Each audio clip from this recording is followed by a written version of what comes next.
కల్కి, కల్కి, కల్కి. ఇప్పుడు దేశవ్యాప్తంగా సంచలనం రేపుతున్న పేర్లలో ఇది అన్నిటికంటే ముందుంది. దీనికి కారణం ఈ సినిమా అంతలా ప్రభావాన్ని అయితే చూపిస్తుంది. అయితే రెబల్ స్టార్ ప్రభాస్ హీరోగా నటించిన ఈ చిత్రం విడుదలకు ముందే ఎన్నో అంచనాలకు ఏర్పరుచుకుంది. ఇక ఫలితంగా ఎంతో గ్రాండ్‌గా ప్రేక్షకుల ముందుకు వచ్చేసింది ఈ సినిమా. దీనికి టాక్‌తో పాటు రెస్పాన్స్ అయితే అదిరిపోయిందనే చెప్పుకోవాలి. ఇక ఫలితంగా ఈ చిత్రం భారీ వసూళ్లను సాధించింది. అయితే 'కల్కి' రెండవ రోజు బాక్సాఫీస్ కలెక్షన్స్ పై ఓ లుక్కేద్దాం పదండి. అయితే తెలుగు హీరో ప్రభాస్ నటించిన పాన్ వరల్డ్ సినిమానే 'కల్కి'.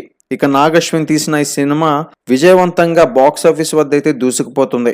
ఇక ఈ చిత్రానికి సంతోష్ నారాయణ్ మ్యూజిక్ అయితే అందించారు. ఈ భారీ బడ్జెట్ చిత్రంలో దీపికా పడుకొని హీరోయిన్ గా నటిస్తుంది. అలాగే బిగ్ బి, అమితాబ్ బచ్చన్ మరియు కమల్ హాసన్, దిశ, పాటనీల్ కీలక పాత్రలు అయితే పోషించారు. ప్రభాస్ హీరోగా నాగ్ అశ్విన్ తెరకెక్కించిన 'కల్కి' సినిమా అదిరిపోయే రెస్పాన్స్ అయితే వచ్చింది. స్టోరీ పరంగా దూసుకుపోయింది అని చెప్పుకోవాలి ఈ సినిమా. మరి మొదటి రోజు ఆల్రెడీ చూసాం. మరి రెండవ రోజు కలెక్షన్స్ ఏ విధంగా ఉంది రెండు తెలుగు రాష్ట్రాల్లో అనేది గమనించినట్లయితే రెండవ రోజు తెలుగు రాష్ట్రాల్లో 45 కోట్ల షేర్ అయితే వసూలు చేసింది. వరల్డ్ వైడ్ గా అన్ని ఏరియాలను కలుపుకొని 55 కోట్లను రాబట్టింది ఈ సినిమా. ఇలా రెండవ రోజు దాదాపు 85 కోట్ల షేర్తో పాటు 160 కోట్ల గ్రాస్ ని ఇది వసూలు చేసింది. మొత్తం మీద బాక్స్ ఆఫీస్ కి దుమ్ము దులిపేస్తుందని చెప్పుకోవాలి 'కల్కి' సినిమా.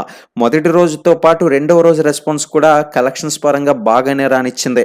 మరి ఏదేమైనా సరే వచ్చే ప్రతి ఒక్క బాక్స్ ఆఫీస్ టాలీవుడ్ అప్డేట్స్ కోసం ఛానల్ ఇప్పుడే సబ్స్క్రైబ్ చేసుకుని వీడియోని లైక్ చేయడం మాత్రం మర్చిపోకండి.